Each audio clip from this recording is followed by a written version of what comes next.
Bonjour à tous, donc deuxième tuto concernant cette application Yucti. Donc l'idée c'est de vous présenter maintenant comment on crée une séance. Alors je vous rappelle la structure, on a défini des séquences de jeu dans notre base de données ici. Et quand on crée une séance, on va venir appeler là où les séquences qu'on veut travailler pendant notre séance d'entraînement. Donc là on va faire un petit exemple avec une séquence prise au hasard. Donc première étape, quand on crée la séance, il faut lui mettre un titre. Donc on va mettre jeu 1, l'opposé.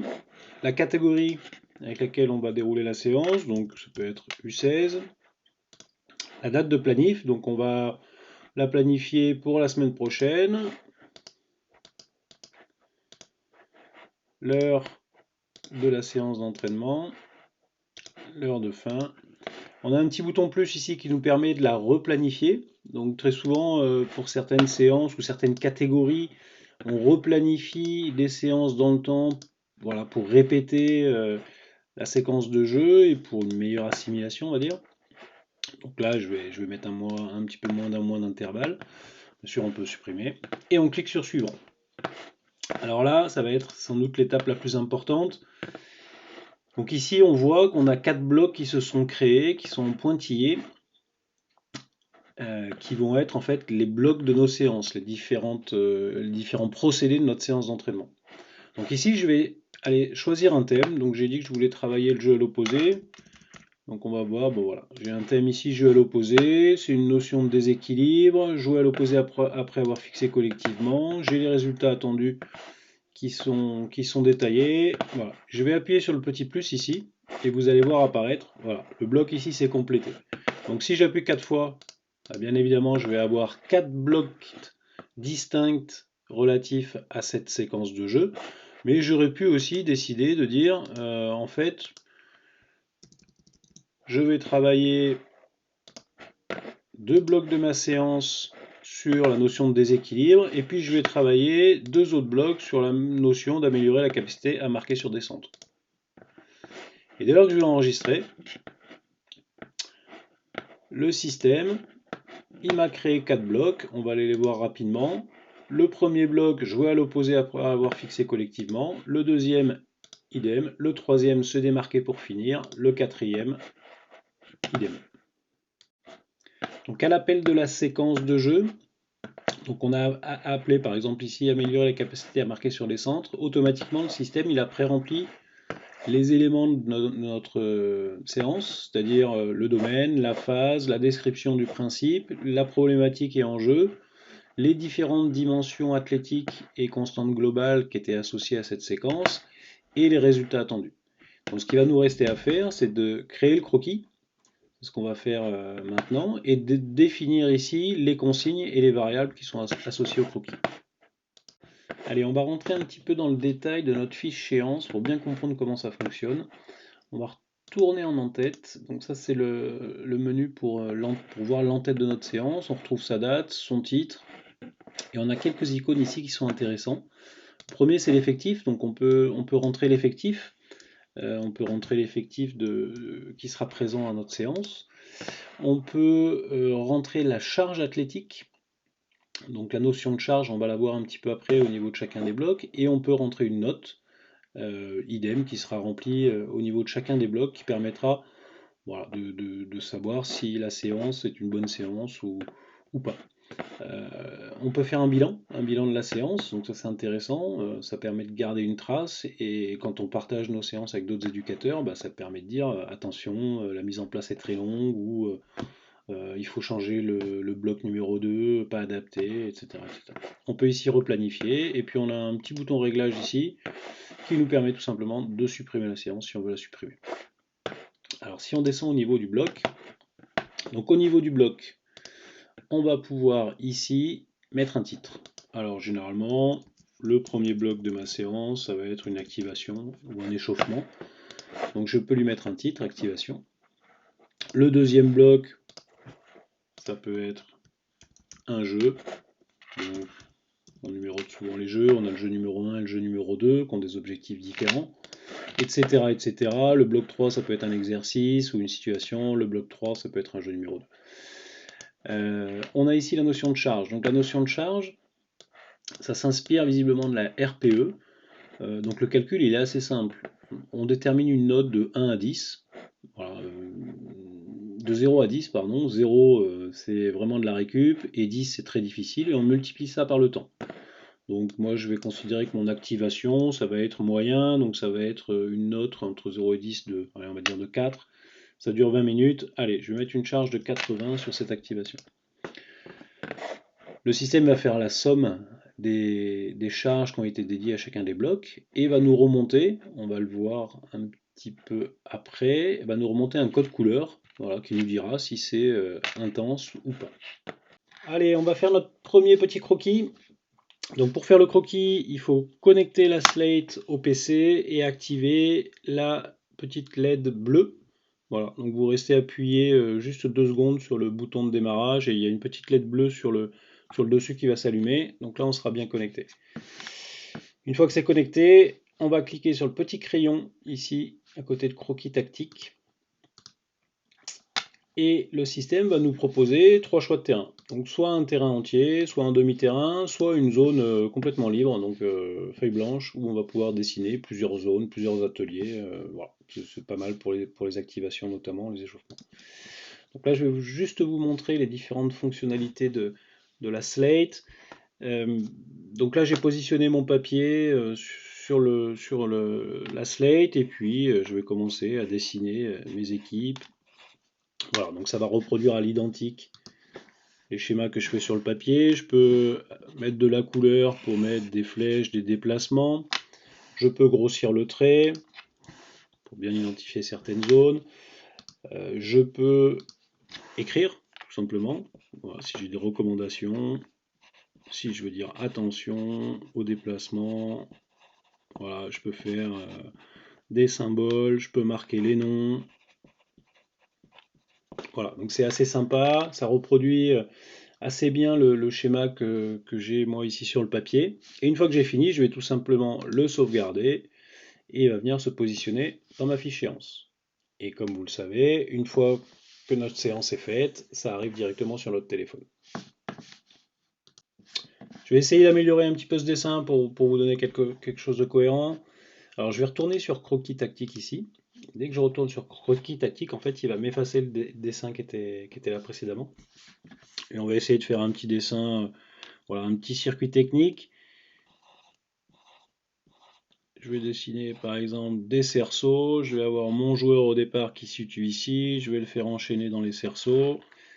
Il va voilà, recevoir un ballon d'un joueur qui fait une touche.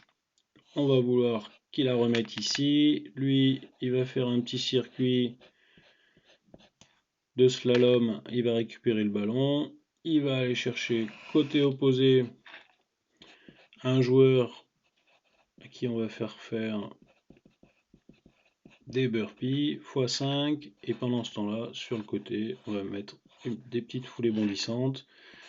Il y a un joueur qui va passer dans son dos, qui va suivre.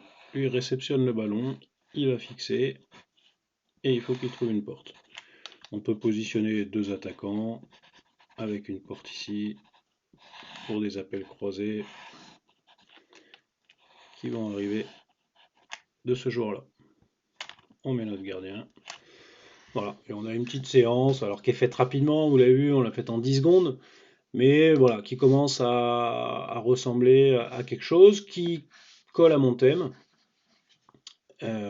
qui est justement le jeu à l'opposé après avoir fixé collectivement. Alors là, j'ai pas trop la fixation, mais je pars bien d'un côté, sur une touche, ça vient en retrait et ça part côté. Alors on va finir notre petite séance d'entraînement. On aurait pu marquer sur le terrain ici réversible, le faire de manière réversible des deux côtés, pour que les joueurs puissent enchaîner en mettant 2 par poste par exemple. On va remplir nos petites consignes. Donc là, je mets les consignes et on va commencer à remplir. Voilà, c'est du texte, hein, circuit technique avec de la motricité. Hop, hop, hop, hop, hop. Motricité, etc., etc. On peut mettre des informations voilà, sur les différents ateliers. une zone de texte qui est prévue pour ça. Et les variables pédagogiques, alors là, dans ce cas-là, sur une activation, je ne sais pas si réellement on peut en mettre, mais l'idée c'est de mettre des variables soit de temps, soit d'espace, soit des cibles, soit des nombres de joueurs. Donc ici, ça pourrait être une variable de temps. On peut imposer le cheminement,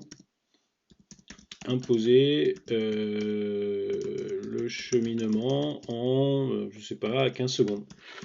Voilà, avec de la fluidité et de la qualité. On peut imposer un joueur cible, on peut, voilà, les variables de temps, les variables pédagogiques, vous les connaissez. Voilà, et une fois que j'ai fini, eh ben, ma séance est sauvegardée, et si je reviens sur mon écran d'accueil, je devrais retrouver ma séance, jeu à l'opposé, qui est prévue le 22 avril. Alors on voit qu'il nous a mis un code couleur en vert. Alors pourquoi il nous a mis un code couleur en vert? Parce que tout simplement, la charge pour l'instant est inférieure à 360, mais on l'a uniquement rempli sur un bloc. Donc plus on va la remplir, plus on va monter dans les couleurs. Je peux cliquer dessus, et je devrais retrouver mon schéma, qui est archivé ici. Donc on va revenir sur notre séance, sur notre menu séance. Donc on a notre séance qui est créée au 22 avril. Qu'est-ce qu'on voit? On voit la charge qui est de 80, hein, qui est liée à notre code couleur. On voit l'effectif qui est à 20 personnes. La note, elle n'est pas encore remplie, et en fait, elle n'est pas encore accessible. Elle sera accessible qu'à partir du moment où on aura dépassé la date qui est inscrite ici. Donc le 23 avril, je pourrai remplir les notes relatives à cette séance. Ici, je vois que le bilan est non rempli, donc c'est pareil, le bilan, je pourrais le remplir qu'à partir du moment où j'ai réalisé ma séance. Et ici, on voit qu'on a une petite coche. La petite coche, elle va nous dire si les croquis sont réalisés ou non.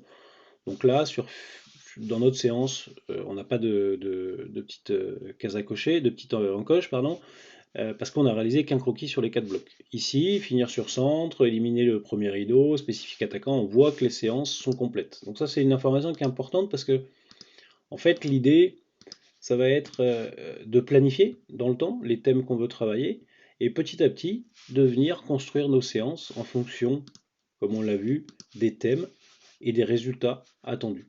Voilà. Donc là, il me reste par exemple le bloc 3 à faire.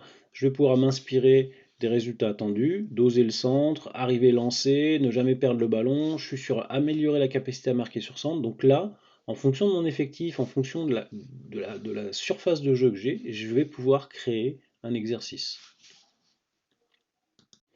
Dernière partie de ce petit tuto sur la création de séances.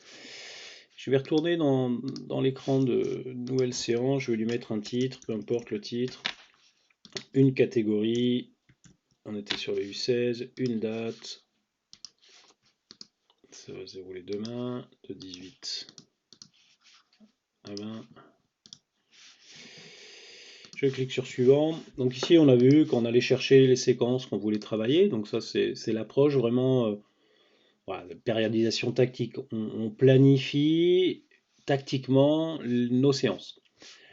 Il y a une autre façon de faire. Alors, on peut aussi aller chercher des blocs déjà existants.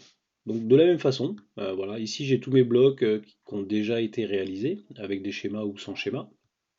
Je vais pouvoir dire, bah, celui-là, il m'avait bien plu, ce jeu numéro 1 là, de conservation progression, je vais le prendre et automatiquement il va venir me le rajouter, voilà, comme mon premier bloc. Donc là, je vais commencer à pouvoir réutiliser des croquis, des exercices, des jeux, des situations que j'ai déjà réalisées dans le passé. Et c'est là que je vais commencer vraiment à gagner du temps. Après, je peux mixer, je peux utiliser des blocs d'entraînement déjà réalisés, quelques séquences génériques ici, et puis je peux aller aussi chercher dans mes séquences que moi j'ai créées, voilà, qui sont défendre l'infériorité sur le côté. Voilà. Et là, je vais pouvoir composer une séance avec plusieurs séquences et plusieurs origines. Des choses que j'ai déjà faites, des choses que je n'ai pas encore faites, et des choses qui sont dans mon projet de jeu. Voilà, donc j'espère que vous avez compris la façon dont ça s'organise. On a nos séquences de jeu voilà, qui sont définies au départ. Ces séquences de jeu, on va pouvoir les appeler dans nos séances. Dès lors qu'on crée une nouvelle séance, on peut appeler nos séquences. Alors, soit on appelle la même séquence sur toute la séance, soit on peut combiner plusieurs séquences à l'intérieur d'une seule séance. On peut aussi appeler des blocs d'entraînement qui ont déjà été réalisés, des croquis qui ont déjà été réalisés. Voilà, ça permet vraiment de capitaliser encore une fois sur ce qu'on a déjà fait et de progresser même sur ce qu'on a déjà fait. Et une fois qu'on a fini notre séance, bah, elle est planifiée, on a quelques informations qui sont pas obligatoires, mais qui sont assez sympas si on est un peu rigoureux, voilà, de maintenir les effectifs, les charges, faire son bilan, important de faire son bilan sur les séances pour pouvoir partager bah, des choses qui sont bien, principalement. Et puis on a une petite vue planif là qui nous permet de rapidement de cliquer pour retomber sur la séance ou de voir voilà, d'un seul coup d'œil un petit peu les différents thèmes qui sont travaillés par catégorie. Voilà, j'espère encore une fois que ce tuto vous a plu. N'hésitez pas à liker pour nous donner un petit feedback et on vous remercie. Ciao.